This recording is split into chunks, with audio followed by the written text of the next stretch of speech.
The image on the left is 1517, a dissection by Hans von Gersdorff, issued initially with a text explaining that it's a criminal who's being executed and anatomized, which was the main source of bodies, illustrated by Hans Vecklin, the juror pupil, and on the right, a drawing of a brain dissection was certainly by Hans Baldor.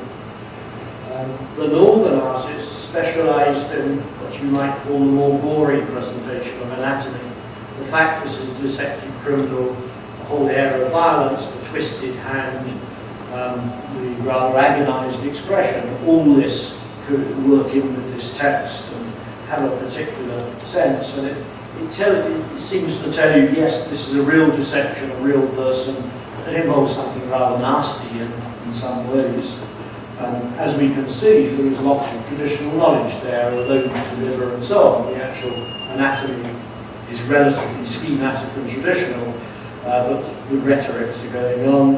And to show the tools is important. The image of the brain dissection, skin peeled away, to show the tools that did it is saying, yes, it's been done, it's real, this is how we did it. Andreas Vesalius, in his great book in 1543, De Humani Corporis Fabrica, the fabric or structure of the human body, indulges in exactly these things.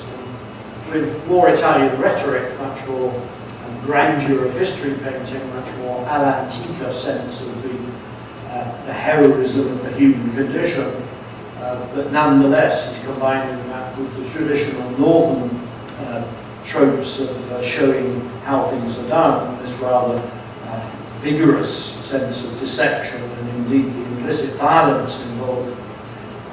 Vesalius is one of these great books that talks to you about how the illustrations are done.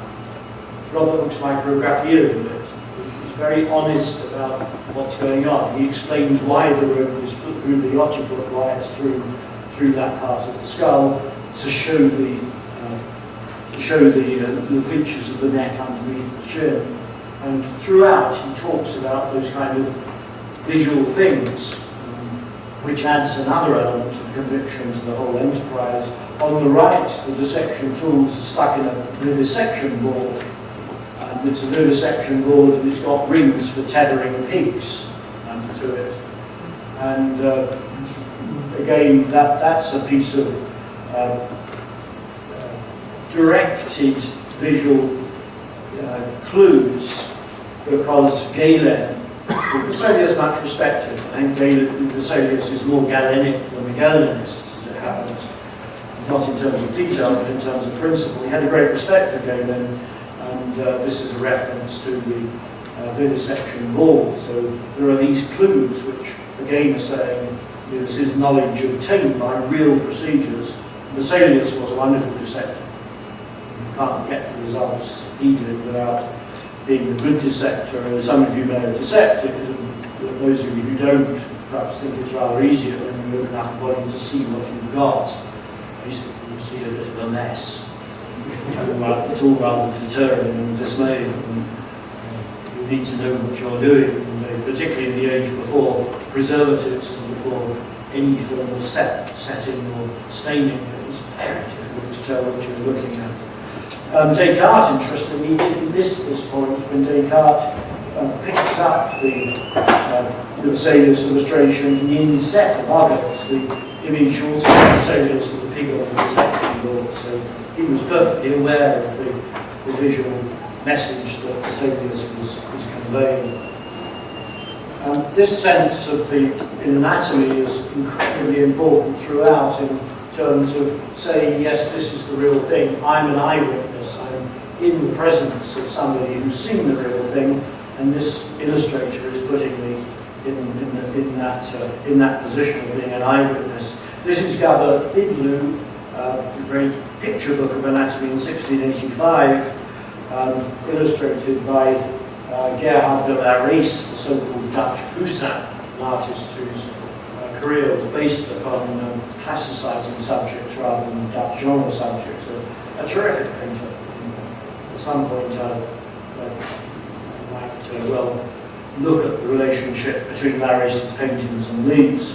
In the present context, it's worth saying that Lares was a Mennonite, as was his brother. His brother wrote Mennonite tracts, and the Mennonites, one of the emphases on their theology was on lack of adornment, that beauty, adornment, decoration was deceptive. Hitler certainly doesn't decorate. And the other was that you should have a thorough understanding of the Christian martyrs of sacrifice, suffering. And I think it's quite possible, as a Dutch scholar has done, to align these with Mennonite concerns. My more immediate concerns is the visual things that are being played on here. The liver shining, making it look moist so it's fresh. A housewife would know, or anybody would then buying dinner from a butcher's shop, but there it is shown in that way. The pins are incredibly important. We say it's an individual specimen. This is a portrait of a particular liver dissected out. And on the image of the dissection in the upper right, there's a fly running across one of the bits of cloth. And the dissection places, of course, for good haunts for flies. But remember that Gerhard de Lares is a classical painter. He knew his Pliny. So he would know these stories about trompe-l'oeil, about putting in little motifs to trick the spectator into thinking they're seeing the real thing. So this is quite a multi-layered fly. It's both a trigger for saying, yes, this is a rather nasty business, and you have flies haunting the place of dissection, but also it relates to a nice humanist trope. You can layer things on like that, it's all the better. And these are humanist picture books. These are absolutely not medical textbooks. Very expensive. The Salius de Fabrica was the second most expensive book in the library of Keyes, of Keyes College in Cambridge. And Keyes had a wonderful collection of manuscripts. These are big books. They're not portable. They're not student textbooks. They're humanist picture books. And bought by the wealthy and a certain very elite number of doctors. So if we say these are anatomical illustrations, they're not in the sense that Henry Gray's anatomy, descriptive and surgical is. They play a quite different role. In fact, they're not very useful medically.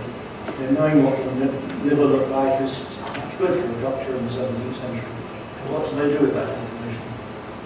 No way of handling it. The great British example of that, mega empiricist, somebody who follows the Baconian empirical method down to the last letter, is William Hunter, one of the two great Hunter brothers from Glasgow, William moving to London and becoming the Queen's obstetrician and a great teacher of anatomy. This is his life-size book, The Gravid Uterus, produced on subscription in Latin and English versions in 1753, and one of the great graphic monuments of science of all time. All sorts of tricks going on here on the left, and this is a detail from one of his plates. I particularly like this one with the moist membrane over the head of the fetus reflecting the window of his Windmill Street operating theatre, the anatomy theatre where he conducted dissections. And what's that doing? It's absolutely useless in terms of any medical function, but it's functional in that it testifies to the nature of the enterprise which Hunter is doing, and that is portraying the real thing. And the image of the gravid uterus on the right, the baby's back is very scaly. It's got sort of dried up sort of fatty accretions or something there. And he explains at one point in one of the illustrations you can't see something as well as you might, because while the drawing was being made, the tissues went opaque. But because that's happened, he shows it. Albinus is quite different. Albinus creates a synthetic picture, a very polished synthetic picture, whereas Hunter doesn't. And the severing of the legs, the sort of jiggot chop severing of the legs, is all part of this. Much seized on by feminists, but I have to say anatomists do this to men as well. So there's isn't in this case necessarily primary evidence of the overt violence of the anatomist male gaze towards the female body. There are other things one can say about Angela in terms of gender rights.